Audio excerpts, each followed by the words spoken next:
Welcome to Muskegon Rising, a community service project of the Muskegon Rotary Club. Our purpose is to create lasting positive change. We've been doing that here since 1916. So, let's get started. Hello and welcome to Muskegon Rising, a podcast supported by the Muskegon Rotary Club.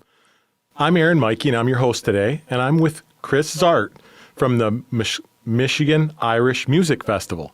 Chris, welcome. Thank you so much. I'm glad to be here. We're so glad to have you. So, what is the Michigan Irish Music Festival? Well, I should probably say that we're the best damn fest in the whole Midwest, but that's one of our mantras. So we are a 501c nonprofit organization, and we started 25 years ago to bring Irish music and culture to Muskegon.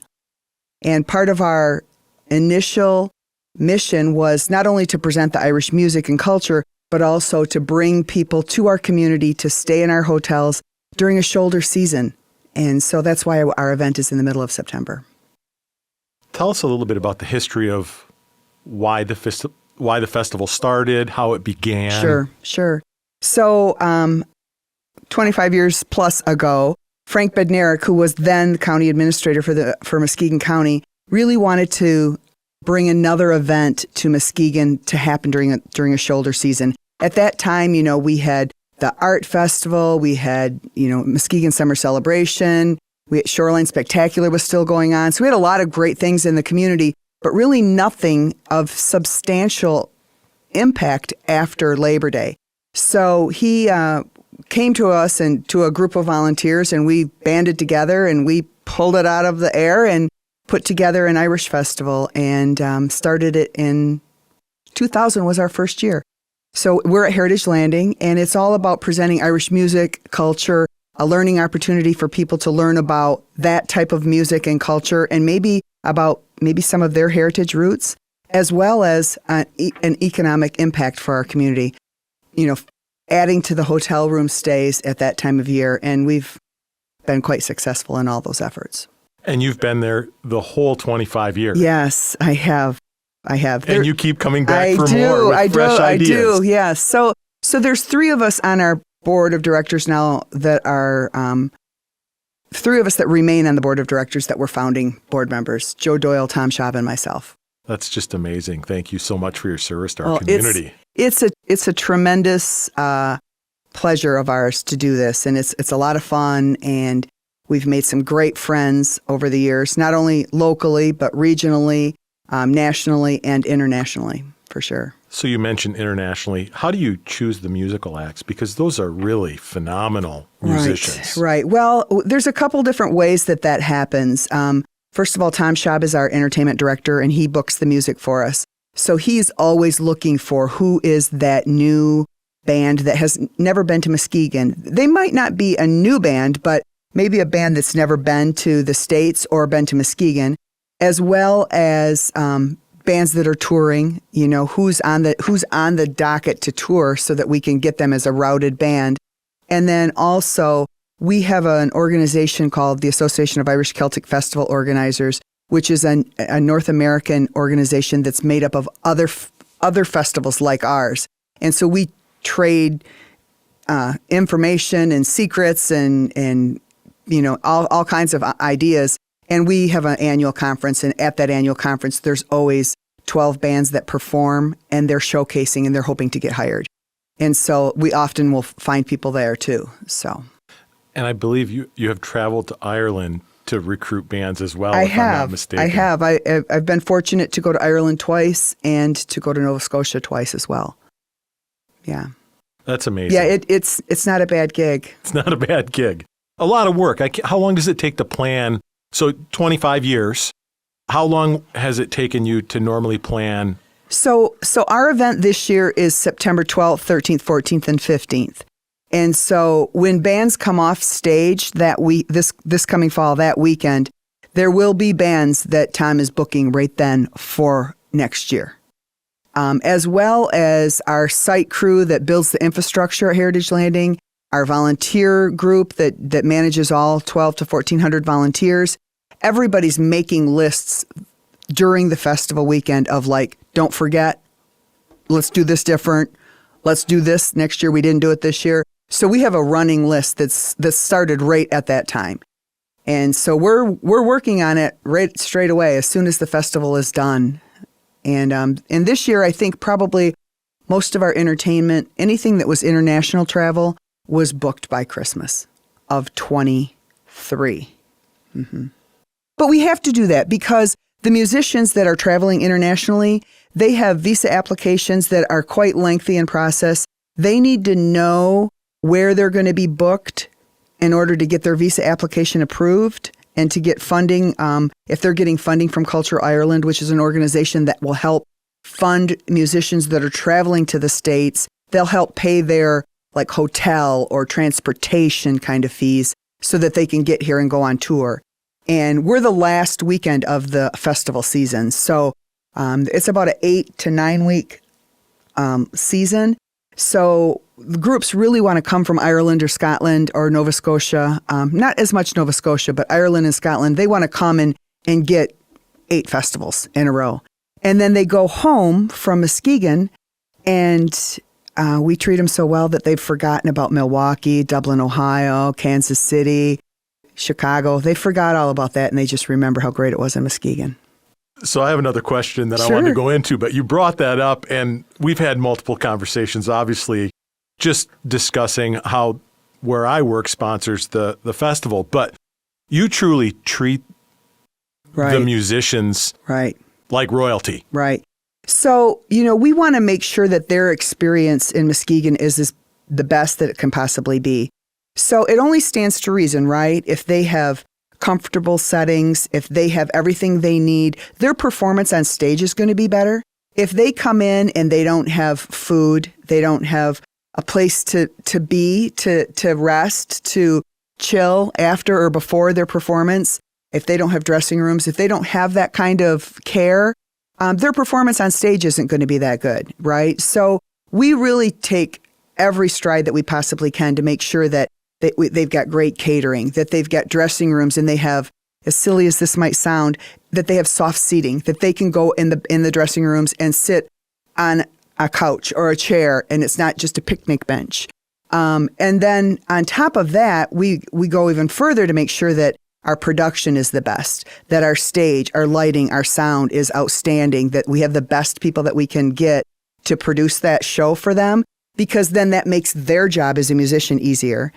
And everything down to picking them up at the airport. We have a driver that goes, picks them up, brings them to the hotel. If they need, once they get to town, if they need to go to the store, they need to shop, they need something, we'll drive, we'll get them there, so that we take that worry out of their hands. And it really makes their time here just so outstanding and memorable for them. And then on top of all that, we have such a great crowd. We've really created and curated this great audience that appreciates the music, but then they're also playing at Heritage Landing, and what a better view, and they're right on the water and the trees and the sunset. So it's a pretty good gig all the way around. It's a spectacular venue, and just all around, if you've not been there, you have to go check it out. Absolutely. So you mentioned hotels. I have colleagues in Cadillac who are begging me for tickets this year already. They missed last year. Sure. They love the festival. So how far is your reach with this festival? As far as where patrons come from? Where do patrons come from? Sure. So we do surveying every year, and then we also can tell by our ticket sales. So we usually draw from about a 12-state region, and just about every single county within the state of Michigan buys tickets. Somebody buys a ticket from every single county in the state. So, across the Midwest for sure. We have a lot, obviously, we have a lot of people from Muskegon that attend, which is great because we know that people in Muskegon like to have a good time and like to experience something fun on the waterfront. And like I said, we're kind of that last summer hurrah, so people want to get one more outdoor weekend in before they have to think about, getting the snowblower out and whatnot. So we do draw from across the Midwest. And we also have a dance competition. It's called the Michigan Fesh, which is an Irish dance competition. And we're part of a Midwest region. So those dancers that are competing come from about a 9-state region for that. Wow. It's a huge draw. It is. It's great. So how many participants total, or how many patrons show up at this? It's about 30 to 35,000. Just depends on, the years. If there's something, sometimes there's something in another community that's a big draw for that community that might pull some people away from us. But it's about 30 to 35,000 Thursday night through Sunday, through the whole weekend. Our festival's Friday, Saturday, and Sunday. And then Thursday we do that little preview party with just one stage. So I'm a first-time attendee. What can I expect when I walk through the gates? Sure.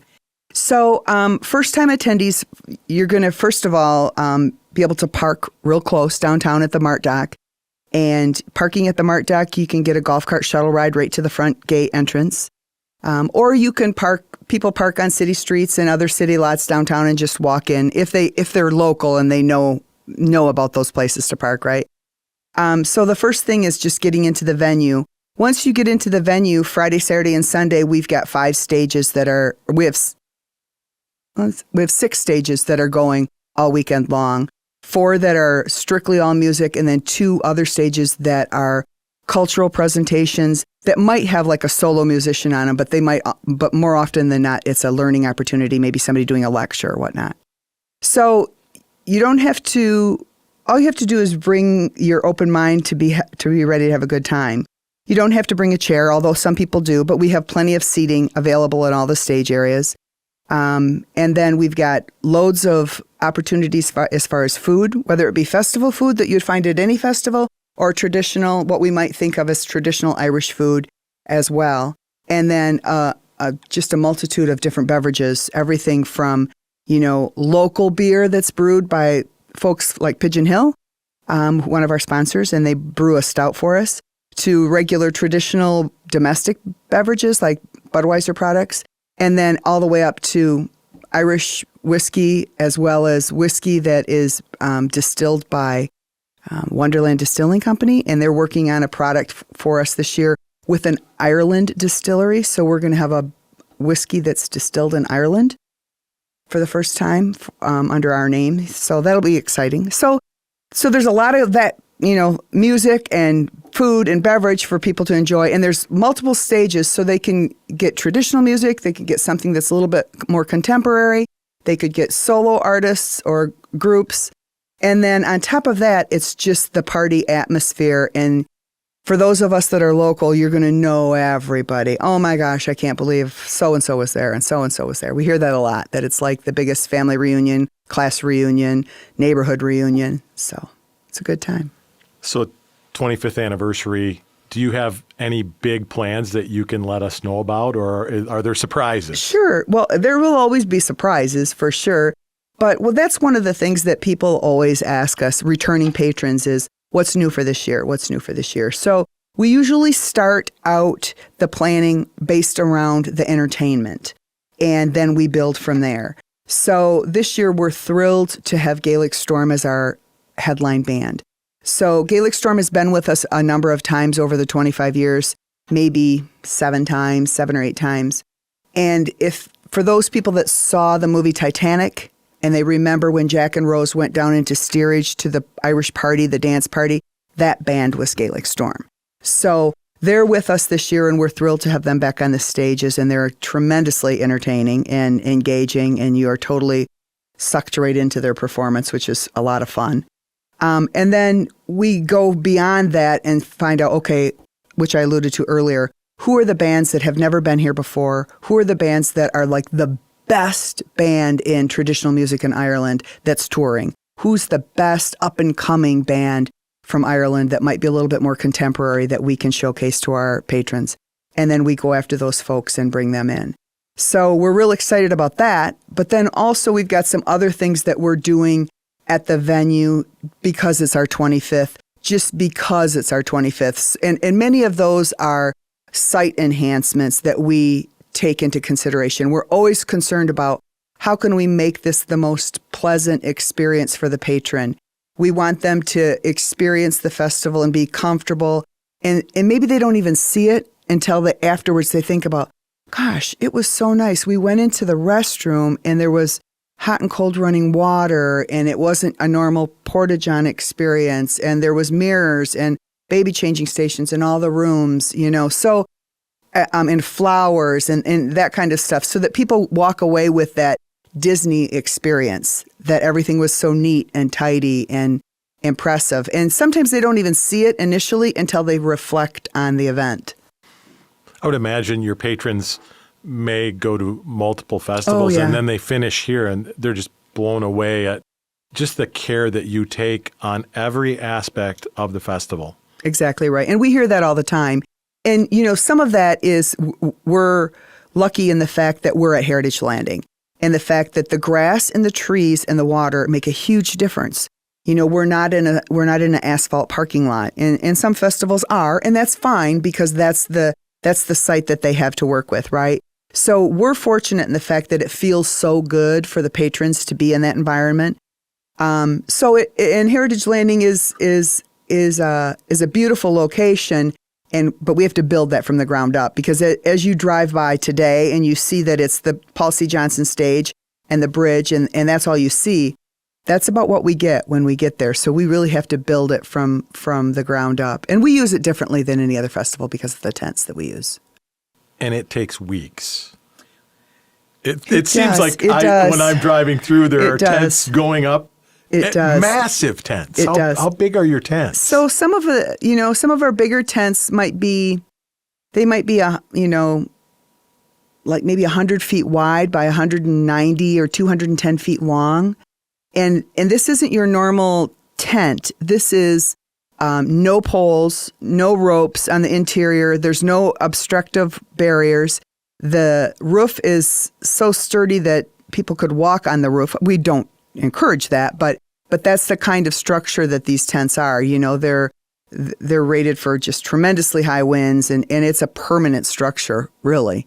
And we put those up, and it makes for the best environment under. And we started doing that a number of years ago because, we've lived through every kind of weather at Heritage Landing. It can be beautiful and it can be beautiful, and we've had it all.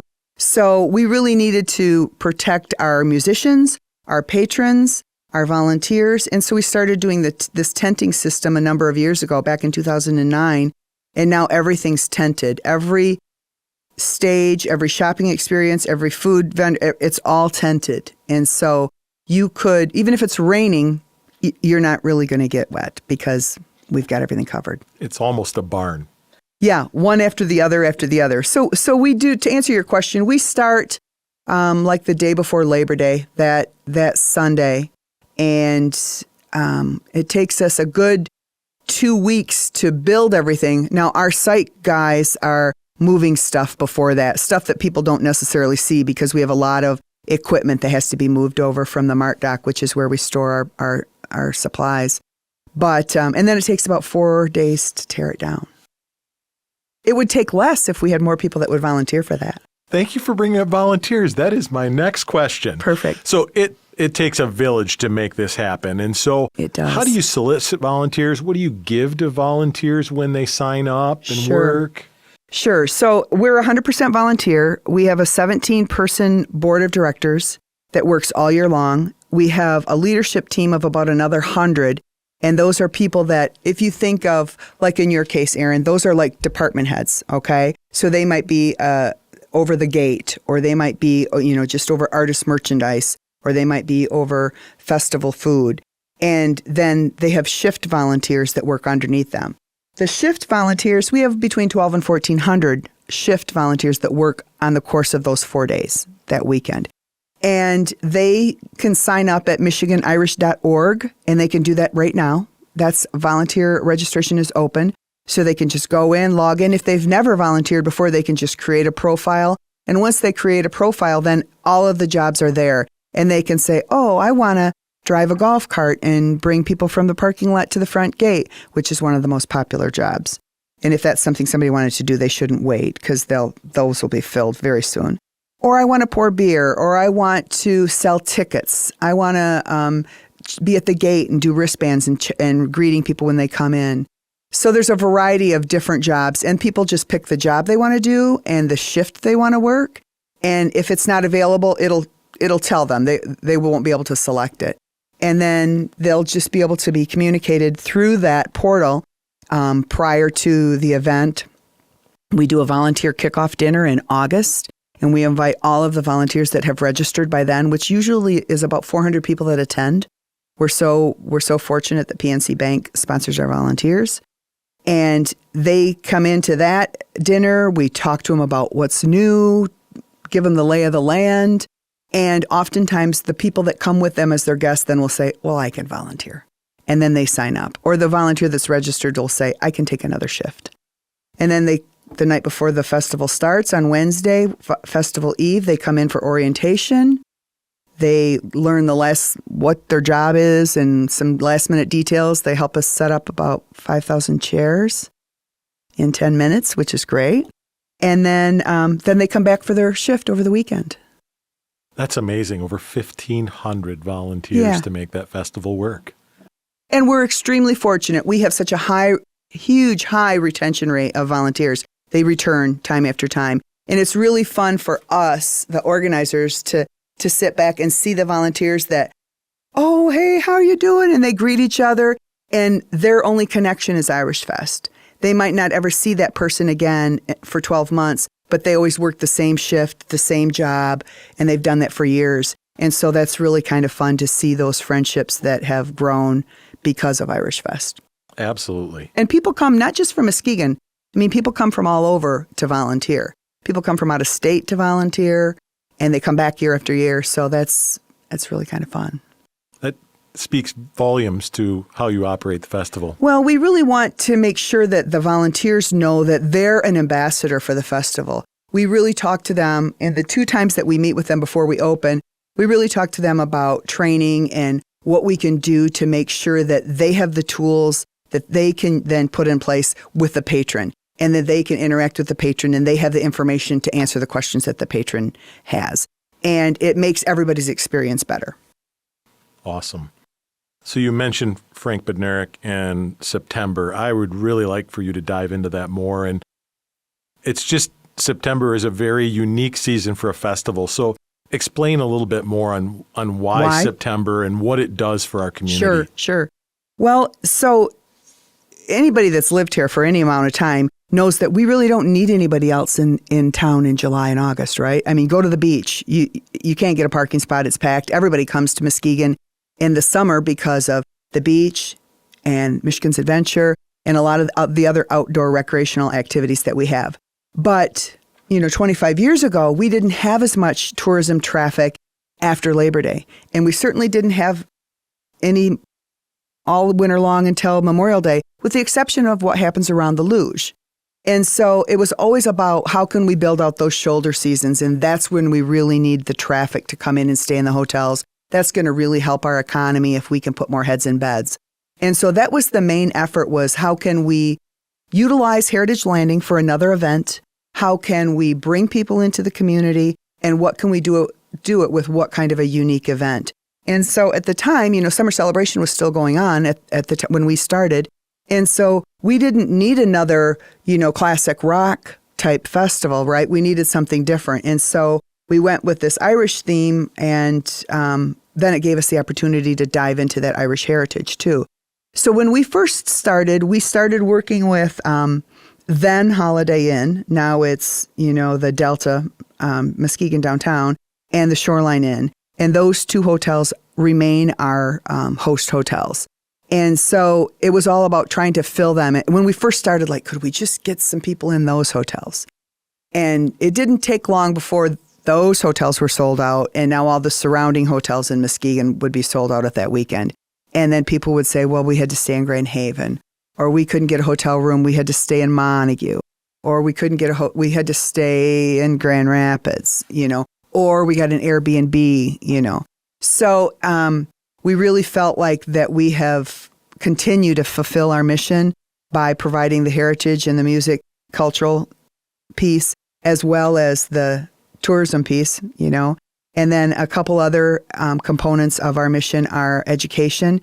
And we really take our cultural classes to that, so people can come in and learn about the history of traditional music, or they can learn how to play a tin whistle, or they can learn about traditional Irish foods or drink, maybe from some of the Sims students from Baker College. So they get that educational element. And then the last component, the last pillar of our mission is philanthropy and how we give back to the community. So last year in 2023, we gave $50,000 cash back to our community, in addition to loads of non-perishable food items that we gave to Mission Fair area people for their supper house. And so since we started keeping track of what we were giving back in 2008. Now, why we didn't start in 2000, I don't know. I don't know why we didn't start keeping track. Did we think that we weren't going to be here next year and we didn't need to keep track? I don't know. But in 2008, we started keeping track. And so we've given about $400,000 in cash back since we started keeping track. And some years we're able to give more and some years we're able to give less. And it all just depends on, how our expenses go and what our revenue is. Obviously, it's an expensive event because of the tents alone, and as we've continued to grow. But we've instituted that expense. We've put that in place because we want to set that bar that high. If we were to decide to say, okay, we're not going to do tents, people would lose their mind if we didn't have the tents, right? So we created that environment and we want to have people be comfortable. If it's warm, they're under those tents. They're not sitting out in the sun. If it's raining, it doesn't matter. I mean, those tents all have walls on them. We can zip them up if we needed to. So it's all about the experience that we can create for the patron and for the musician and our volunteers too. Absolutely. I think you probably weren't accounting for all of your giving back to the community in the early because you were planning all of this. Right. Really busy. Right. And I always say this to individuals, be careful what you ask for, you might get it. So you've created this amazing venue. You can't go backwards. Right. Well, in 2008, this is exactly what happened with our Porta-John situation. In 2008, we had an increase in attendance. And the lines at the Porta-Johns were just so crazy long. And we couldn't get the company in quick enough to clean them throughout the weekend like we normally do. And so we said, we've got to go back to the drawing board and we have to change this experience because that was something people were going to complain about was the Porta-Johns. So we said, let's come up with a system where we have restrooms that are accessible for anybody that might have any kind of physical accessibility issue. Then we'd have restrooms that were men's and women's. And so it's like you're going into, maybe like if you were going into the arena and you went into the men's room and then there's all of the different toilet stalls there. So it's a similar situation at the festival where there's a men's side, there's a women's side, there's an accessible side. And we do this in 3 different locations throughout the festival. But when you go in, then you're in the bathroom, but then you go on to the toilet stall. And then there's still sinks and mirrors and hot and cold running water and the baby changing stations. And there's attendants that are there making sure that there's paper towel and that, the mirrors are cleaned and whatnot. And then when the bathroom closes during the afternoon, say on Saturday, because the Porta-John company comes in to clean them, it's kind of like reminiscent for those of us that are campers, that when you go to the campground and it's closed for cleaning for an hour, it might be closed for 15 minutes while we clean all those Porta-Johns out and wipe everything down and just make it as nice as we possibly can. We want that experience to be so good. And especially, we knew that would make a difference. And so in 2009, we had those upgraded bathroom facilities. And we literally had people coming out saying, "Did you see the bathrooms? You got to come in and see these bathrooms." And we knew that it was going to be a deal breaker where people would say, "We're not going to have another drink here because I don't want to go to the bathroom here." And what we saw was immediately our food and beverage sales went up because people were comfortable. There was a place to wash their hands. There was a place to set their purse down, and really, there was a mirror. It was a really good experience. So, and then also for those of us that have ever traveled anywhere with little ones with a diaper bag and you run out of diapers, we have that solved too. Because if you're in your last diaper, you got to go. We're going. So. The level of detail of your planning is just fabulous. I think if you've thought about the restrooms, I can't imagine all the other details that you all have hammered out through your numerous board meetings. On that, how does your board plan? I know you've got a pretty small board, 12 or 13. There's 17 of us. How do you have a retreat? Where do you go? Yep. How do you just kind of get away to think all things festival? Sure. So we meet year round. We meet once a month year round, our board does. And it's a very active working board. So it's not an advisory board at all. Everybody that's on the board has a job at the festival. I mean, they're full all in, okay? So we meet yearly or monthly all year long. But then the first week of January, we go away for a couple of days and all of the volunteers pay to go. So this is like, will you volunteer and it's going to cost you kind of a thing. And we go away to Barothi Lodge. So it's just far enough away. For those of you that don't know where that is, it's on the Pere Marquette River in Walla Halla, just almost to Baldwin. It's just far enough away that you can't just run home for a minute. And so we're there for 2 days in an evening, and we have a huge agenda. Our meeting agenda goes till 9:00 both nights, Friday night and Saturday night, and we just have a load of activities. And a lot of that it comes out of our survey from the festival. So whatever the survey the results from the survey from the festival, then we're able to take those comments and put that back into our planning. We also do a thing where all of the board can pitch an idea, and they get 2 minutes to pitch an idea, and then we vote on which ones we want to hear more about, and then we delve into that a little bit more. And that's where then we go through and we rip it apart. And how does it work? Does it work for you? Does it work for you? Does it work for you? And make sure that everybody on the team, that they can accommodate whatever that idea is, because those ideas usually affect everybody in some way. If somebody's got an idea, another department might have to support it in some fashion. And so that's where usually those new ideas come out of, and new concepts and new programming activities. And I will say that we're pretty serious about the fact that once we have that plan developed in January, that's the plan we stick with through to the festival that year. So we kind of joke about it internally, where people will say to us, probably like June, July, people say, "Oh, I bet you're getting busy now." And people think we just start working on it in July. And so to that point, many times people will come to us with, "Hey, I've got an idea," in July or August.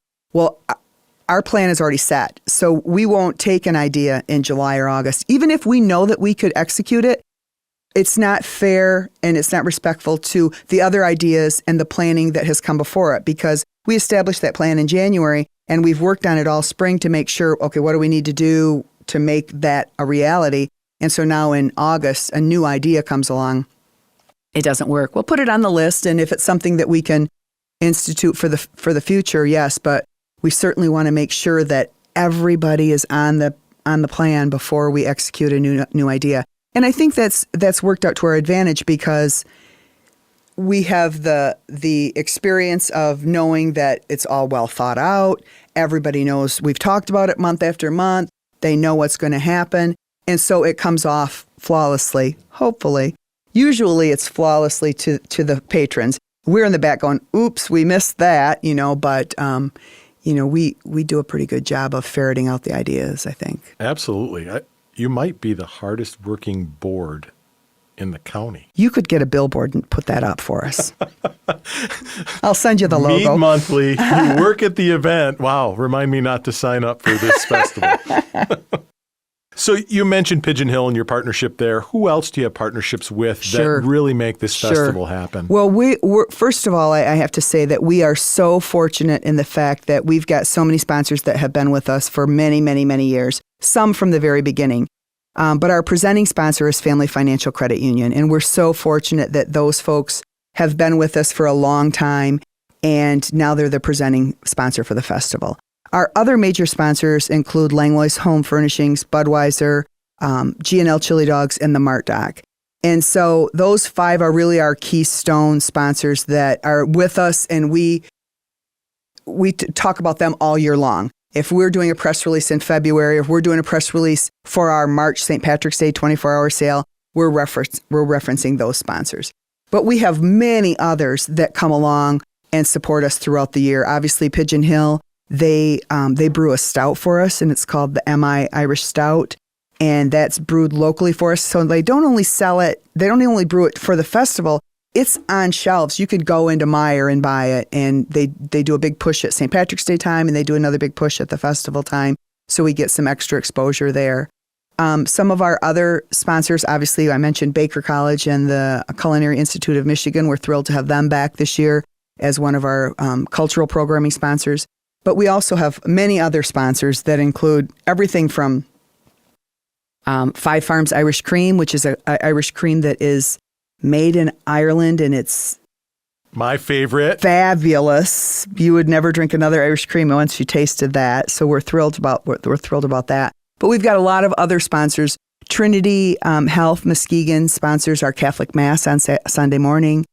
We have the Chinole, which is sponsored this year by Greenridge Realty. And the Chinole is our kind of like our signature event on Saturday afternoon. It's from 3 to 4:30. It's kind of like it's a matchup of all of the different bands. This band might play with this band for one song. And we have a music director that comes from Dublin, Ireland, and he curates that whole show. And he puts the bands together. And sometimes they've never met each other. And they have to learn somebody else's song. And he'll communicate with them ahead of the festival. And they might not see each other face to face until the night before the Chinole. And then so they play together, and then two other bands come on, and then and then at the end of that 90 minutes, all of those bands are back on stage for a couple of songs together. And it's really a great opportunity for patrons to see a lot of different music and go, oh, I'm going to go see that band later today or tomorrow. And then we have a lot of other sponsors that, support the event, from Irish Partners to businesses that sponsor bands or specific activities. DTE is sponsoring our Parade of Champions, our dance champions on Saturday night. Consumers Energy is a great sponsor. Tom Dvorsny sponsors Bob and Bernie's Pub in our pub stage. So the list is long, but there's always room for more. Absolutely. As a 501c3 that gives away so much money back to the community, you're doing well. Right. Yes. So we welcome those. If there's people out there that have an interest, and there's businesses that'll say, I want to sponsor because I want the marketing elements, which is great. And then there's others that say, I want to sponsor because I just want to support the festival and the efforts that you guys put forth. And there's others that say, I want to sponsor because I want to make sure that I get a bundle of tickets for my family or friends or employees, whatever. And so we customize the sponsorship packages based on what the needs and interests are for the sponsor. Absolutely. I can remember our meeting vividly. Yep, sure. So there's a million more things we could talk about. Is there anything that we haven't talked about that you think the listeners must know before choosing to come to the festival this September? Well, I can say that if somebody thinks they don't like Irish music, I really challenge them to give it a chance. That's one of the reasons we started our Thursday night program. It's $10 to come on Thursday night. Thursday night's just the pub preview party. It's one stage. There's a couple of food vendors. There's no shopping. We have festival merchandise, but no other shopping that's there because the shopping is, we have 25 vendors that are selling wares from Ireland all weekend long. So Thursday night is just one stage. It's $10. There's 4 bands and 3 from Ireland and 1 that's a regional band. So if you don't think you're going to like it, roll the dice on the $10 and come Thursday night and check it out. But I can truly say that for years I've said to people, come to the festival. If you truly don't like it, find somebody with a radio, have them call me, and I'll give you your money back. And I've never had anybody call me and ask for their money back. Sunday also is a free day. Sunday morning from 10:30 to noon, it's free to get in. So we really encourage people, if they want to try it, but they're afraid to spend a little bit of money, or if they want to come and they've got a large family and they might not be able to afford the ticket price, which are extremely affordable, we encourage them to come on Sunday. And we still have all the stages going, all the kids' activities going. Meyer sponsors our kids' activities, and there's loads of activities going on there that are all free for the kids to do. So if you can't come Thursday, Friday, or Saturday, come Sunday. But I bet if you came on Thursday, you'd be back. You're going to have fun. Sense of community, great food, great drinks, great music, and family friendly. Absolutely. Absolutely. We see so many people that will come on Friday and they'll bring their kids or they'll bring their kids on Saturday and then they'll leave because once you have your wristband on, you can come back. They'll leave, their kids will get a sitter and then they'll come back, without the kids at night. Or they'll come on Saturday and then bring the kids on Sunday. So yeah, definitely family friendly, and we want people to bring their kids and enjoy. That's awesome. Well, thank you, Chris, so much for Absolutely. your time. Thank you. And I don't want to rush summer. It's kind of just arriving. But boy, I can't wait for September to come. Well, yeah, I want summer too, because we have a lot of work to do. And for those people that think we're just getting started, we better get to it. Yes, you better get to work. Right. You've said you all work. Yep, absolutely. Well, thank you for listening to Muskegon Rising, a podcast sponsored by the Muskegon Rotary Club. If you found this podcast interesting, please tune in for another episode in the future.